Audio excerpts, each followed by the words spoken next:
ఈరోజు ఉదయం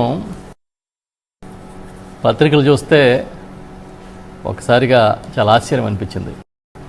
రాష్ట్రంలో అధికారంలో ఉన్న తెలుగుదేశం పార్టీ ఇప్పుడు తెలుగు డ్రగ్స్ పార్టీలాగా మారిపోయిందా అని ఒక అనుమానం ప్రజలకు కల్పించే పరిస్థితి వచ్చింది.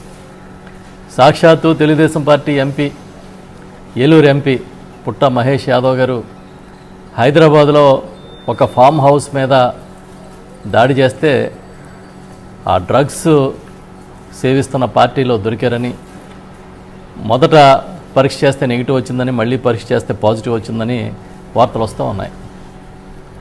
సాక్షాత్తు తెలుగుదేశం పార్టీ పార్లమెంటు సభ్యుడు, మరొక శాసనసభ్యుడికి కుమారుడు ఇవాళ డ్రగ్స్లో దొరికితే ఇప్పటి వరకు తెలుగుదేశం పార్టీ అధినేత కానీ ఆ పార్టీ నాయకులు కానీ నోరెత్తలేదు. కనీసం ఒక్క చిన్న పదం కూడా తెలుగుదేశం పార్టీ నుంచి రిలీజ్ కాలే.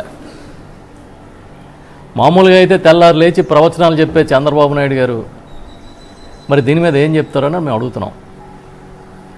ఏదో డ్రగ్స్ రహిత సమాజాన్ని సృష్టించాలని, డ్రగ్స్ వద్దు బ్రో అని తెలుగుదేశం పార్టీలోని చంద్రబాబు నాయుడు గారి కుమారుడు మంత్రి గారు లోకేష్ గారు ఆ మధ్యకాలంలో పెద్ద ఉద్యమం కూడా నడిపారు, ప్రచారాన్ని చేశారు.